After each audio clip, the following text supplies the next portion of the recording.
Good afternoon, everybody, and welcome back to Geopolitics with Tyberius D. Today we're going to be talking about Poland, or as our good German and Russian friends like to describe, their favorite punching bag. It's going to be a fun one. Roll the intro.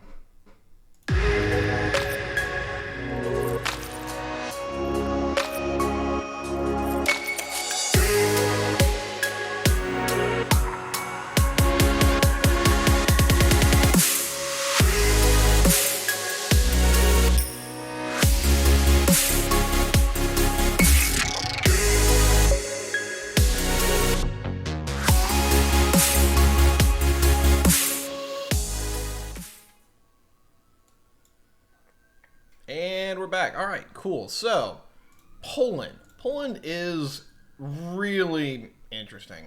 And we'll definitely be doing the history in future show after this one, so I'm not going to try to get too much into that. But Poland's in a very interesting spot. It's been 30 years since the Soviet Union took a shit. They've had their independence for the better part of that. Actually, about 31 years now. And they've been trying to really get off their feet after the Soviet occupation, or basically the Soviet occupation, or Soviet puppet regime, and the rise of a modern liberal democracy. Now, it's been a little rocky. Some people would regard that they haven't really transitioned fully yet. I think that's a little bit in question, but in a general sense, let's take a look at where Poland is today and what the future might hold in for them. So, let's start with our good old geography. That's always where we like to really type in here. And yeah, let's get into the geography. So we're going to hit climate first. Now, the reason why I do a whole European map here is because you can see there, Poland right in the middle, is all the same climate zone. There's no variation in it. It's all part of the same unit, and that is a cooled, relatively warm summer climate zone. Hey, good to see you. If anyone needs to describe what Poland is like, it's very much like Ontario and Montreal in that kind of regard. It can get pretty goddamn cold, but it's not so terrible that it's completely uncomfortable. It's in the lower end of the belt there, and it's definitely getting more towards the Russian side of things, where the heat belt from the Atlantic current starts dissipating, but in a general sense here is that while it's, relatively high in elevation, or not elevation, I apologize, relatively high in latitude, is that it's not so high, especially with the combination of what was going on, or what's going on with its climate, that it's not unbearable and unlivable. Now, it does have some problems with it, is that it doesn't have the longest growing season in the world, it doesn't have, it doesn't have the most sunlight. So turning this into basically a solar power place is a little bit off base. But in a general sense here, climate's not bad. Could be better, could be worse, but, it works. The next one we'll get into, let's get into the geography, or the elevation, because it's always a nice one. Quick little aside here, you can see these, river basins here throughout the center of the country, and then all of a sudden, this little area here seems to just completely go, it looks like it would almost cross. I have a theory, and it is only a theory, that the Vistula, which is the river that runs through this general area here in the center, was once actually crossed all the way to the River Oder. And what happened is that during the last ice age, a channel was cut into the highlands of northern Poland, and so you have this very deep gouge that looks relatively recent within geographic history. And so while I'm not a I don't remember, what is it? A geologist. While I'm not a geologist, I would assume that this is actually a more recent development, because if you look, there's only about 80 feet of difference between the bottom of the Vistula and the area here around, I can't remember how it's pronounced, Bagregence, I believe is how it's pronounced, but there where it forks over is that there's only about an 80-foot difference there. And so I could totally believe that this has been a more recent development where the Vistula took an L and went up into the North Sea instead of going off to the Oder. Okay, that's a fun little geography thing. As this usually works out, the more change in color, the worse that it gets. Well, here's the good news for Poland. Outside of a few abrupt changes in elevation, it's relatively flat. You may notice that there are significant elevations within Poland itself, but if you notice that how much the coloration changes, it doesn't change very quickly. Poland is part of the North European plain, and while it does get more elevated as you go deeper into Poland, and that is more towards the east and more towards the south, is that for a as far as a general here, it's relatively at a decent elevation all across the board. Now, it can get hilly, so it's a little bit more hilly than, say, Germany, for example, but it's not a bad topography. And ironically, the actual problem with this topography is that it's weak to the east and to the west, if not the north as well. The only really good place to defend Poland is the borderlands with the Czech Republic and Slovakia, which you can see there. Easily defendable from that position, but on the North European plain, you are an absolute invasion target for the Germans and for the Russians or anybody else that wants to come through there. And so Poland has had a massive geopolitical struggle almost to the same degree that Germany has, where anybody around them can pull them apart and effectively dismantle them. And this is actually something that happened within their history. And so moving forward, and finishing out, it's not a horrible geography at all. The problem is it lacks some defensiveness, but what it lacks in defensiveness, it gains in being a more productive geography for how small it is. Remind you, Poland's not much bigger than Iowa.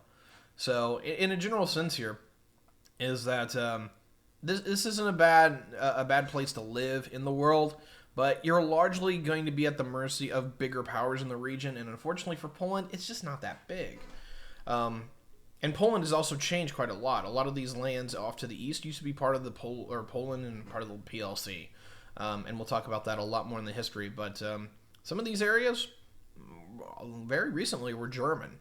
And we'll obviously talk about that in History 1. So let's get to the demography, because the demography is always really important, right? Poland's population is about 40 million people. Yeah, 38 too. Okay, so here's the problem. They had a post-Soviet birth collapse that really hampered in on them. And in some degrees, this is about a 40 to 45% dip in their birth rate after 1991. In some ways, that's not exactly a bad thing, because Poland has a lot of capital generation issues, and it has a lot of issues with generating an economy that really can support these people. And the reason why is, to a large degree, they were pretty much raffle-stomped by the Soviets, to the point where they were always part of that system that basically kept them on the ground floor. And of course, we talked about already in the Russian episodes that the Soviet history was largely that of a centrally planned autocracy that largely kept everybody down. It especially back in the 1980s, is that they were really falling behind the West economically, and that definitely went for the entire Eastern Bloc as a whole. Poland suffers from that, and so while they have a decreasing population, is that in some ways that gives them an ample opportunity to invest in their younger people and basically prepare for a more modern state. And they've been able to do this to some degree. I think the Czechs out of the post-Soviet groups have actually done this better than anybody else, but Poland has a large investment base that they can still try to accrue capital with, that they can invest into the younger populations and get that ball rolling. This will come to bite them later on. In about 30 years, you're going to watch a lot of these people who are about my age, or just a little bit older, go into mass retirement, and their system is going to buckle because of that. Now, if they can get their birth rates back up again, and they can build out a stable economy to where there will be people who are replacing them as consumption base, even though they might not have the ability to generate the capital that they once did, having a stable demography that can support that would still be a net gain for them. Now, where they're looking at forward is that if the trend continues, they're going to go into a population decline, and they will probably see a stabilization somewhere between about 40 and 43% of what their current population is. So you're looking at a Poland that looks to be about 25 million people. There's a problem with this. Granted, with everybody depopulating around them, that's not necessarily a horrible thing, but a Poland of 25 million sandwiched between a Germany of 60 million and a Russia of probably about 100 million, maybe 90 million, that's going to be a very big problem for the Poles. They're going to have to industrially economically, socially, and industrially adapt into a world that is far more of a threat to them. And one of the first things they could probably do is probably acquire nuclear weapons, ironically or not. So in a general sense here is that Poland needs to industrialize, economically equip itself for a new age. They are in a topography and a geography that actually helps them pretty well do that. The Vistula is pretty decent for being basically a transportation highway. You've got a geography that largely supports railroads pretty well and highways. This isn't a hard task for Poland to build out a modern infrastructure. The real question is that will somebody come in and overly influence them, such as Germany, or try to take them over? And that remains to be seen. That's going to go into a more nationalistic Europe that may be coming down the pipe, but again, future episode. But how are they doing? Well, good news and bad news. The good news is, post-Soviet collapse, they were doing pretty well at putting themselves back together. The bad news is once 2008 hit and the recession hit, all the progress that they were making largely was put on the back burner. They've been in and out of recession largely ever since, although when we're talking about purchasing power parity, they're maintaining some level of growth. And the reason why is they're tied onto the euro, and the euro, because it has all these nations involved with it, some of them are strong and growing, some of them are not. And so the Polish standard of living is still probably been going up, even though, again, be careful with PPP. But as far as the nominal numbers, is that this is a country and a geography that should be primed for growth, and it isn't growing in the way that it should be. This is going to be a massive problem for Poland. And so largely, up until 2008, Poland was doing relatively well at trying to put this thing back together. But since then, they've really dropped the ball, and going forward doesn't look very well for them. We'll move to the final slide here, at least, which is talking about the purchasing power per capita. Obviously, COVID has been hurting quite a bit, which goes into the 2020 numbers. But that being said, they've been managing okay. They're not great, but they're not terrible. But they really need to be doing better if Poland is going to have a stable, independent, and prosperous future ahead. And this is not the numbers that they need to be seeing. Having a purchasing power of PPP is probably somewhere around $27,000, maybe $25,000. Not where you want to be when you've got Germany right next door. And of course, nominal numbers is around 15,000. So yeah, absolutely need to start putting up better numbers. But looking at Polish leadership, that's not going to be the case. What has largely happened going in, and we can might as well just jump over here. What's been going on with Polish leadership in a nutshell is their political system has largely kind of gone into a buckling. The far left and the far right has been rising very much so in Poland, particularly since 2008. And of course, whenever economic systems kind of buckle and do what they've been doing, which we just covered, your political system tends to go with it. The far right and the far left have gotten incredibly strong in Poland, and we just saw a right-wing coalition government that has formed relatively in the last couple of years that has literally taken a hammer to abortion. And whenever I don't mean to get overly political here, have some pro-life sympathies. I don't mistake that. But whenever I see the level of what Poland is doing, I'm just like, whoa, that is just way too much. And so to a large degree, the problem is that most of their European neighbors are looking at Poland in a very offset eye.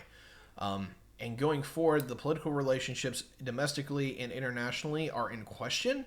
Going forward, the political system is literally just shifting between like one pretty crazed right-wing government, and when the left wins, it tends to be pretty inept and pretty crazed within itself. There's a lot of communist sympathizers still within Poland, ironically enough, and it's kind of weird. But a lot of the people that kind of similar without most of the Eastern Bloc, there's a lot of people that are either very liberal and very much remember the Soviet days, and they are, moderate. They're like, hey, look, this liberal democracy thing works, but, it's having some problems. You've got the rise of the far right, which are basically, unironically, neo-Nazis and whatnot. Basically, Polish fascists. Why that's a thing? I largely it's just they're more afraid of what's going on around them, and they don't. They're basically largely opposed to any kind of return to a far left wing government, and so that gives them a lot of fervor. Where the left wing governments kind of come out here and have some issues is that one, there are some sympathizers that go, yes, Poland is Christian conservative. Thank you. Anyway, the problem with the polls on the left is that there are some that do sympathize for a more authoritarian left government, and the reason why is that some of them still see the Soviet era as more prosperous, even though they lived through it. And so it's kind of weird, but it has a little bit of that Russian vibe to it. Some people want to return to the old order. That's not really nearly the amount or nearly the case, but there is a lot of what there is a lot of within the Polish left is a lot of social liberals and democratic socialists that see what's going on within their more western neighbors and central and eastern Central and Western Europe, where they see the political tides, they share the similar ideals and they want to go forward with that. But in a general sense here, right now Poland is largely gone into a right-wing government that is opposed to that. They want to economically develop. They want to be a target of investment. So they're largely going with the more economically hands-off approach. I don't know if that's really the good thing or the right thing to do.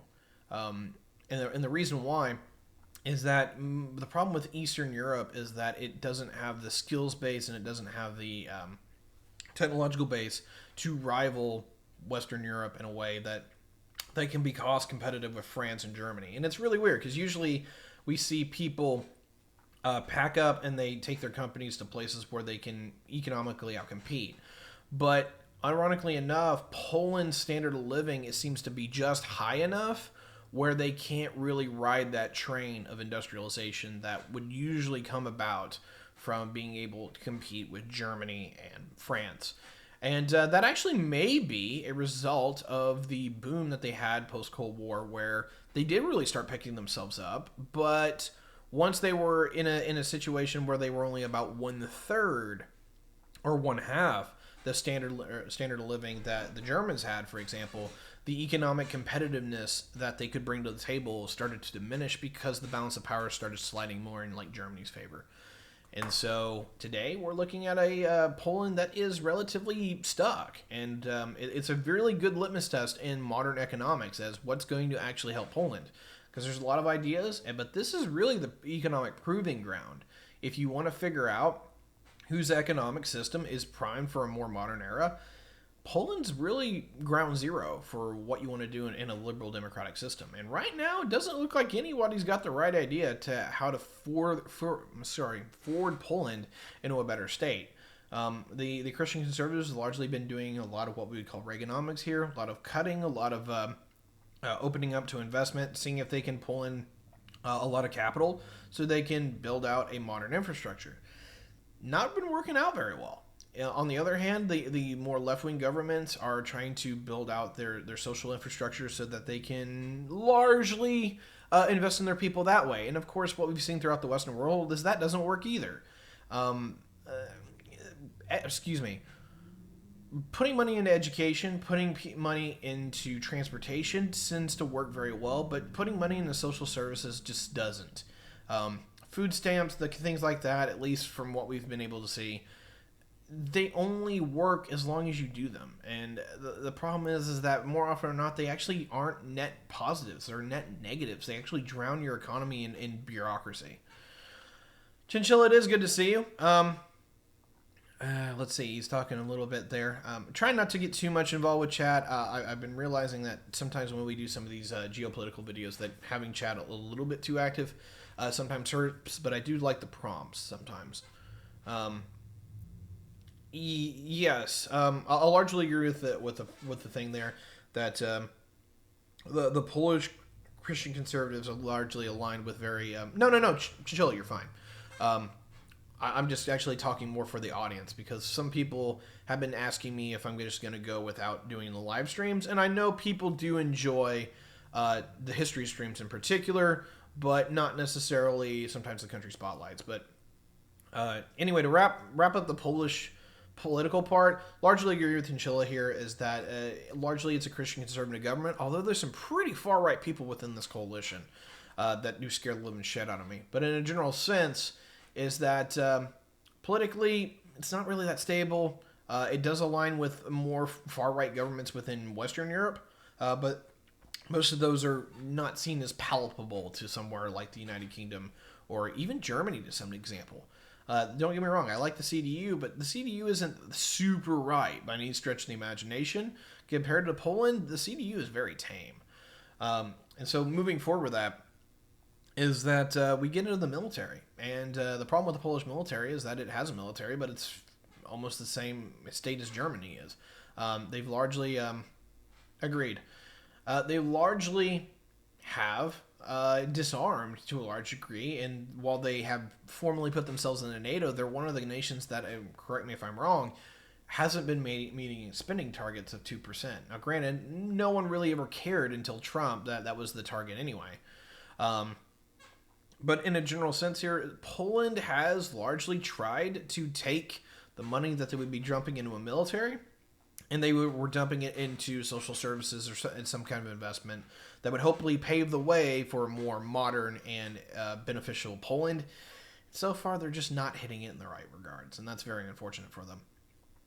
What I am pretty aware of, although I'd have to double check, is that the Poles have been increasing their military spending because with a more isolationist Europe, and particularly a Europe that may not want to defend them against the Russians, yeah, they've been actually tapering that up little bit by little bit, and that actually might not hurt them. Sometimes having a robust arms industry, or at least arms spending, doesn't hurt your domestic economy. Although the problem is most of the Polish weapons are outsourced or sourced from other arms industries, so that might not actually be a good thing for them. They're probably going to need to develop some at-home industry, whether it be licensed or what have you. They need to be able to build stuff in-house if they're really wanting to make a defense industrial complex that can really keep them going in the event that Europe decides to go multiple ways.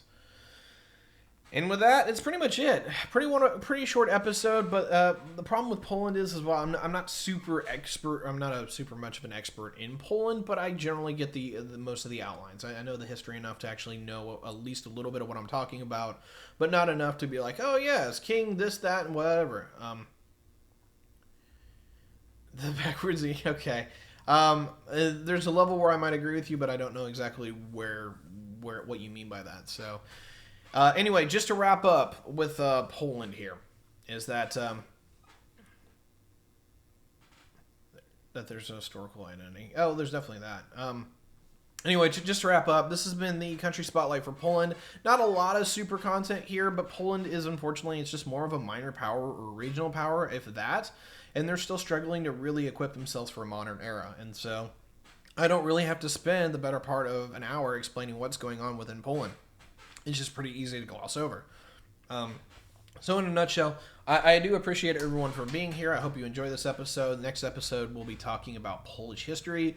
We'll be definitely talking about the PLC and the decline of Poland and the partitions between the Germans and the Russians. And then we'll eventually be getting into, obviously, World War I and II, and modern Poland under the Soviet occupation, and then eventually freedom and under the era of globalism. And we'll also be talking a little bit about the Polish future. So I really do appreciate everybody being here. It's been fun. But unfortunately, this is the end of this. Oh, by the way, the stream's not ending. The recording for the YouTube is over. So we'll be back in just a second, but we'll catch you in the next episode.